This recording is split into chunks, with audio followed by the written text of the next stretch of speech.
there, spooky friends, and welcome to another episode of Storytime with the Scariest Podcast. Woo! I'm Robin Grace Diaz, and Hello.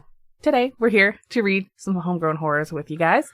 Adam, why don't you tell us what those are? Homegrown horrors are the wonderful stories that have been sent to us by you, the listener, or the viewer if you're watching us live. We do record Storytime and Pasta Time live every Wednesday, 6:30 p.m. Pacific time. If you ever want to join us, you can go to twitch.tv/scarishpodcast or youtube.com/scarish. We'd love to have you. However, for folks who would like to send us a story to be read on one of these episodes, it just needs to be something from you, friend, family member that you believe to be true, or you're looking for an opinion on. And it can be supernatural, coincidental, sometimes creepy, sometimes true crime, sometimes extraterrestrial in nature. Robin, for someone who had a story like that, where could they send it? You can go to, you can email it to us at storytime@scarish.com. You can also go to our website, which is scarish.com. There's a contact us page. You fill out that lovely form, and it gets sent to us that way. Indeed. We would love to hear from you. Oh, and social media. All the social medias, all those fun things. Hit us up, send us your stories. We'd love to hear them. We have 4 homegrown horrors we're going to read this evening. I believe I'm going to start, so I will jump into my first, if that sounds good to you. You go, girl. All right.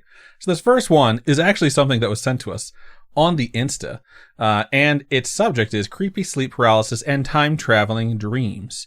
Starts out like this: can read on podcast. Nice. It's always a good way to start it. Happy Halloween, spooky team. Cute.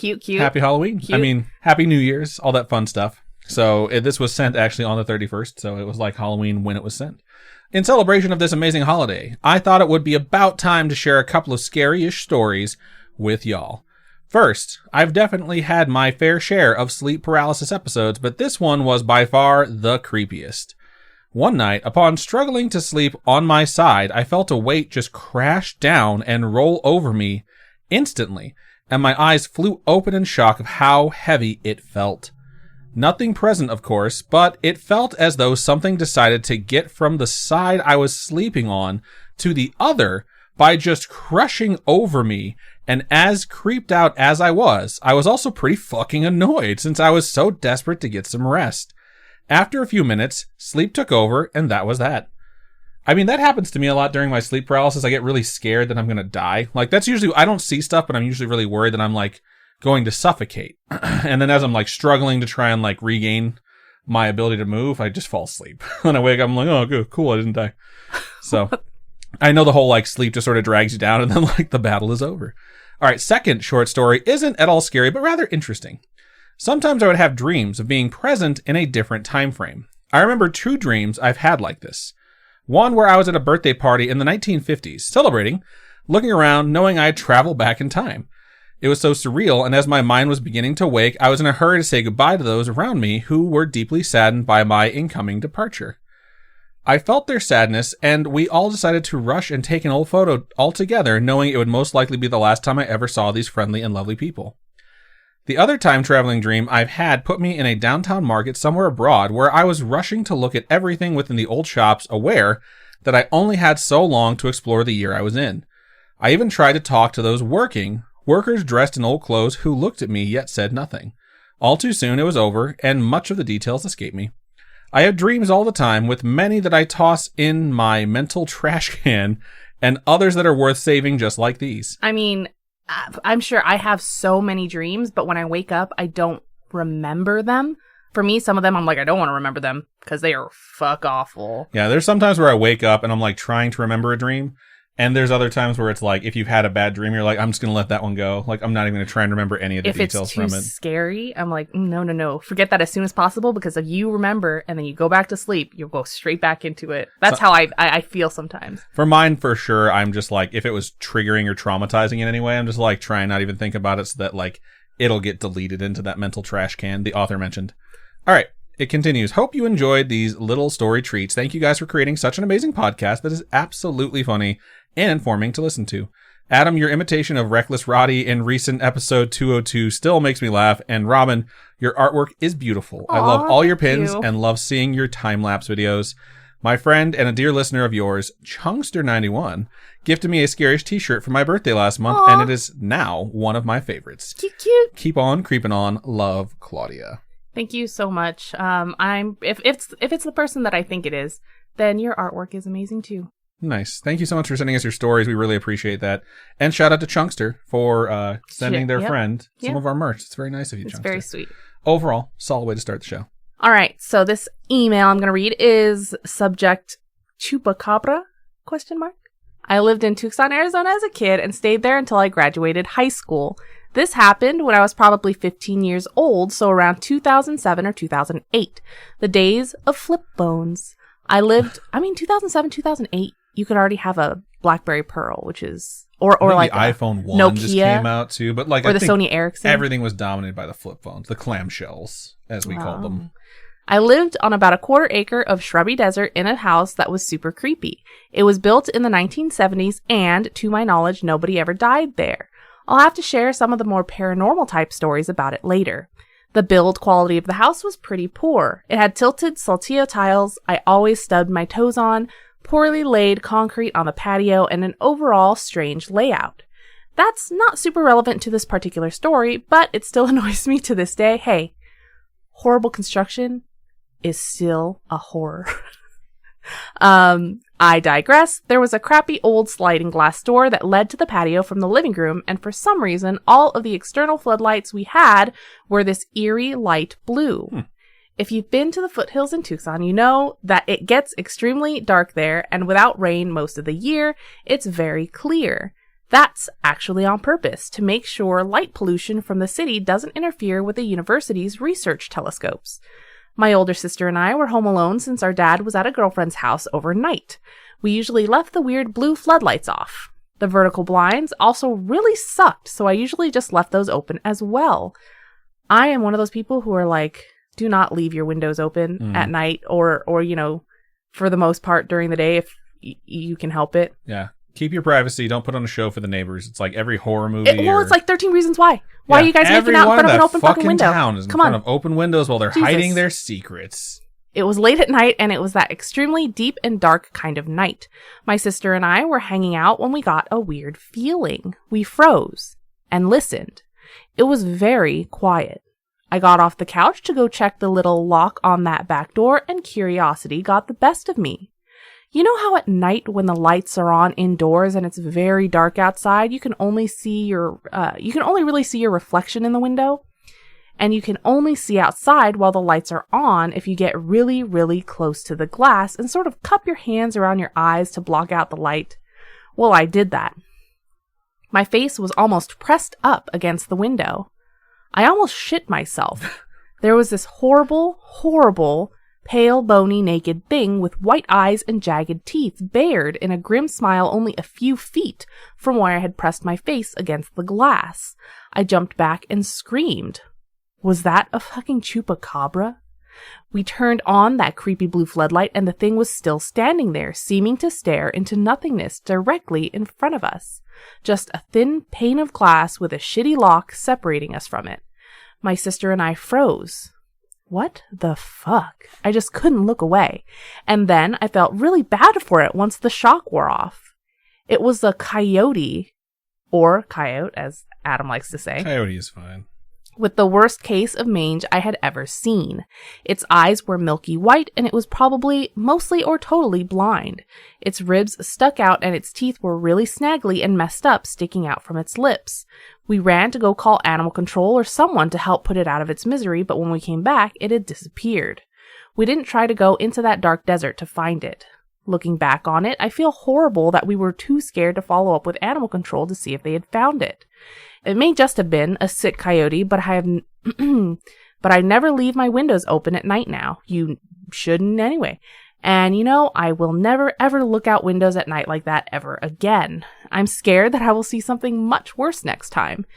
You never know what will be looking in at you from the other side of the glass. Like I said, I'm the type of person who's like, close your windows, lock your windows, lock your doors, hide your kids, hide your wife. I get really paranoid about that stuff, and I don't want people looking in on me when I'm like sleeping, or having the opportunity to break in through your window. Yeah, I just don't like it at all to leave my window open to let someone see into my home. Like, this is my safe space. Like, I don't want anyone outside looking in. It's just creepy for me. So I am 100% with you on that. I've read so many cases where people have quote unquote spotted chupacabras only for animal control to recover the creature, and it's a dog or a coyote or a wolf with mange. But which is really sad. It could have been that the original chupacabra was that. It's likely that if we're putting on our skeptic hats, it's almost certain that there was a regular wolf or a regular coyote that was killing things, and then someone spotted one with mange and decided it was some sort of vampiric creature that was responsible for killing livestock, and that's where the legend of the chupacabra came from. But my heart of hearts tells me it's totally fucking real. So there's no way to totally know, but this is a story firsthand where it just makes me think like it's most likely that, but it still sounds absolutely terrifying to right, see. Yeah. So thank you, Ezra, for that story, because I mean, it could have been anybody that saw something like that, you know, or maybe multiple people that night saw that same thing and was like, "Yo, what the f?" Yeah. But I don't think you should feel bad that you didn't call animal control. I don't think anyone ever really calls animal control. I have seen coyotes so many times. I have never once been like, you know what I'm going to do? I'm going to call animal control and check if they caught it. Yeah, I've never followed up with animal control. Yeah. I've called animal control because I've seen coyotes, and like our neighbor across the street growing up had sheep everywhere. So it's like you kind of have to call them. What's that? No sheep. I hate you. And then you call the neighbor like, yo, there's a coyote in your yard, which is huge. And then they go out there with a gun and try and find it. But I've never followed up and like, so what happened with that coyote? Did it die? But yeah, I think either way, it's a really good story, That's a horrible idea. What? Going into the woods with a gun looking for a coyote? You go into your yard to protect your sheep and your livestock from being killed by it. Oh, okay. So, cool. Good stuff. It's pretty sheepy. So before we move into our next story, we are going to take a really quick commercial break.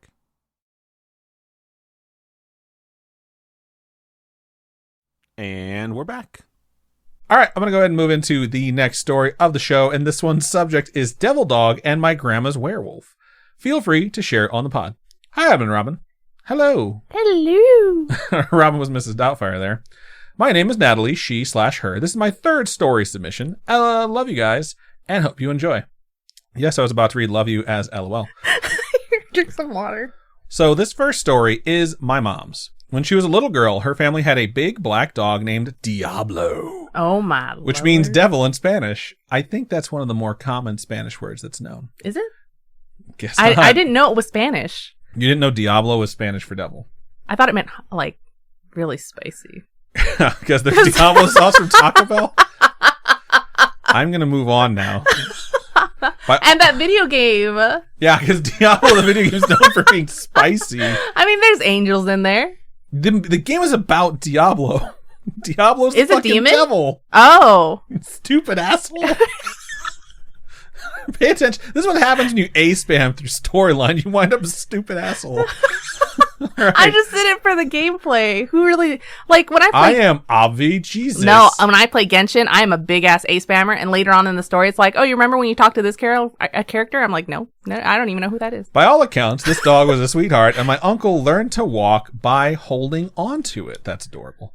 One night, my mom was in the kitchen eating eggs while my grandma and stepdad were in their bedroom.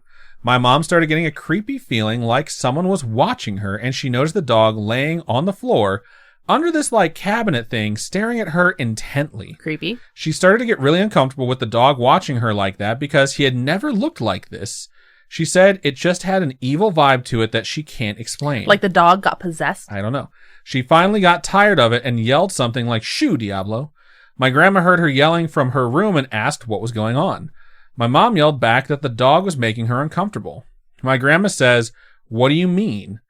He's been here with me all night." Shut up! Shit. Oh, that is horrifying. My mom ran to her, and sure enough, the dog was there with her. After she told her what happened, her stepdad went to look, but didn't find another dog or any sign that there had been one. My mom thinks maybe they tempted something by calling their dog Devil. I could see that. I could absolutely see that. Not that I knew what Diablo actually meant before, but it's just the idea that you would name... It's like, I named my dog Satan. Yeah. You know? It's like one of those things where I understand if you're an atheist, I understand if you don't believe, but like to tempt fate in that way, like I knew someone who named their kid, I'm not joking, Lucifer? Damien Lucifer. And I was just like, why? Do you think those are good names? Who like, named their kid that? Someone I knew in high school. I Wow. worked with their wife, and she had a kid. I was like, "Oh, what'd you name him?" And she was like, "Oh, my husband named him. I get to name the girl." And I was like, oh, cool. What did he pick? And he picked Damien Lucifer. No. Wow. I'm just like, awesome. Like, that's really going to go well for him in later life. But anyway, second story, I'm going to call my grandma's werewolf. So my grandma was a special lady, but I didn't get to meet her because she passed away at the age of 33. That's so young. That is so young. My mom always says this saying she had that goes something like, if I had been born a day earlier, I would have been a witch. What that means basically is that she sometimes had some weird dreams and intuitions, but she wasn't a full-blown psychic or anything. This is passed on to my mom and one of my older sisters, but I will get to that more in another email. I will say my mom does believe in like a lot of superstition type things like that, like what sounds like that. Like my mom wants us to have kids, and she's like, but don't have it next year because next year is the year of the tiger, and having like a daughter on the year of the tiger is like bad luck or something like that. Is it bad luck, or is it like... It's not bad luck. It's bad personality for her, because if you have a daughter that's a tiger, she's going to be really, I don't know, catty, and no one's going to want to marry her. I like the idea of having a daughter that's a tiger. For anyone out there who's like, I'm a tiger, it's like, because I feel like that just means you're not to be fucked with. Right. And it's like, I don't want anybody to take advantage of my kid. Maybe I want a freaking tiger. But they're like, well, the next year after that is Year of the Cat. And I'm like, have you met my cat? She will claw your eyes out. Like, I just don't know. But yeah, I can understand the whole superstition thing. If I were born a day earlier, I'd be a witch or something. Yeah, there's a lot of things that I definitely think all families hear, but let's get back to the story. So my grandmother's godmother was actually the town witch. I don't have tons of details about why she was known as the town witch, but she was just known as a witch in this small town. Rumors also said that her son was a werewolf.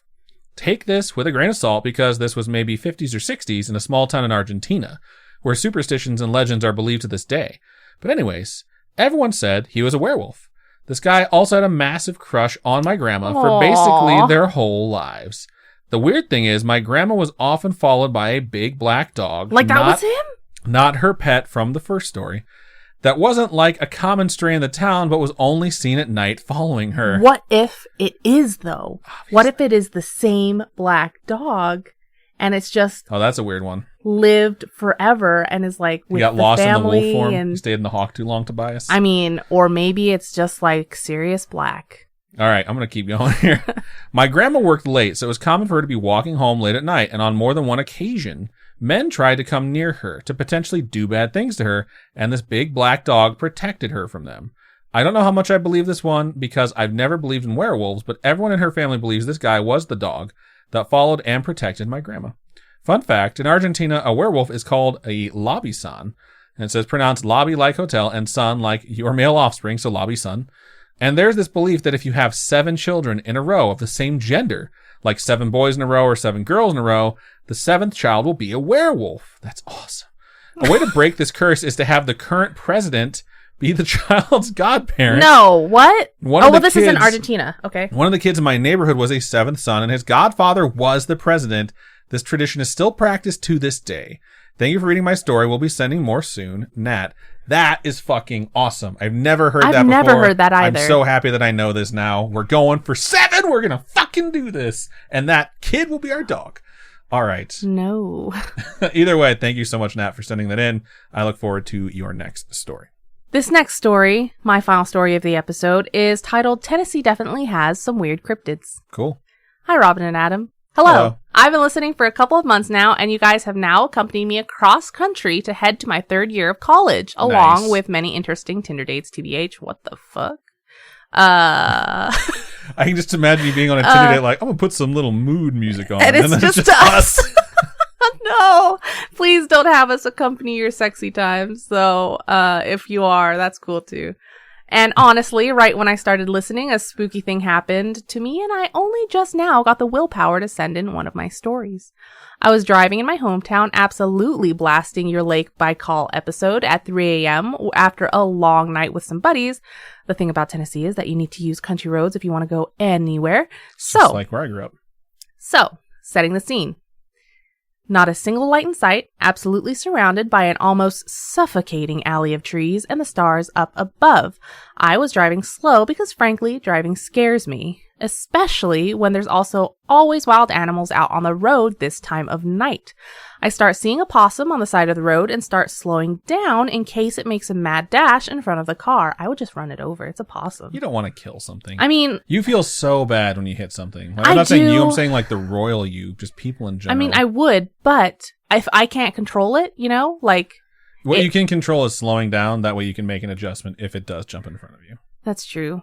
It's just not worth hitting a mailbox or something and having hundreds of dollars. That's why you slow worth down so you don't go off the road. You swerve into the other lane or just stop. Into the other lane, into the other car that's coming in the opposite direction? They're driving at 3 a.m., Robin. Jesus Christ. They're trying to make an adjustment so they don't hit these creatures. And also, possums are pretty fucking big. They'll fuck up your undercarriage if you hit it. I mean, my sister hit I won't say that. It wasn't person? Oh, man. No. Tea is being spilled. Liz, what did you do? It was the turtle. That's so sad. It's super sad. Okay. So, it was not a possum. I don't know for sure what it was, but I can tell you it was completely hairless. It had these weird, empty-looking, pitch-black eyes, and instead of standing with its feet right underneath it, like most animals do, its legs were bent in a grotesque push-up form. It probably has more upper body strength than me, to be honest. Any gym rats that I know would be impressed. And let me tell you, after that, I have never driven home so fast before in my life. I refuse to drive down that road for at least a couple weeks, and every time I do, I'm primed to absolutely gun it in case I stumble across it again. I really hope that it was some weird monster and not a wounded animal, because if it was, I feel very bad for not helping it. If that sounds like a cryptid y'all know of, let me know because I'm freaked. I'll actually attach my artist rendition of whatever I thought I saw. Sorry if it's so long. It is absolutely not, but I definitely have a bunch of other stories because my house was so haunted growing up. Also, if you guys ever want to hear some freaky stuff, I totally suggest Tennessee. I think that whole state is haunted. Keep on creeping on, and thank you for all the nightmares. You're welcome. Thank you for this drawing of this fucking nightmare. It's genuinely, it looks like a possum, which also... Chef's kiss, very good drawing. With human arms and hands sticking out the sides at like a hook angle. The front are human arms and hands. The back ones looks like baby legs. Yeah, totally scary. Thank you, Maddie. They, them, for sending that. I will say that I've seen a lot of possums, and this is not any more hideous than it would be. A North American possum is one of the grossest creatures I've ever seen. And I will admit that it's just off-putting seeing human limbs on them.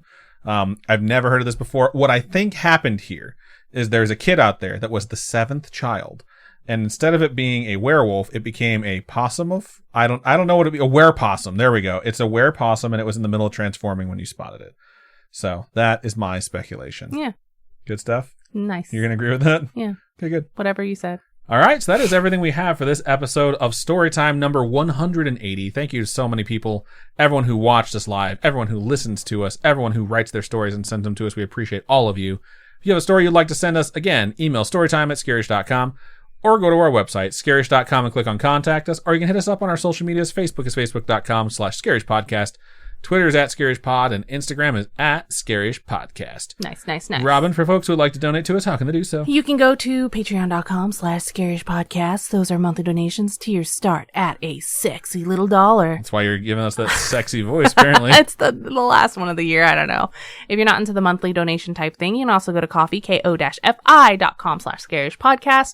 All your donations going to help us keep this show on the road. We have 4 years in, hopefully another 4 years in the future, and maybe even more. I was gonna say, and then after those 4 years, fuck it, we're done with the show. No, we're gonna keep going as long as we possibly can.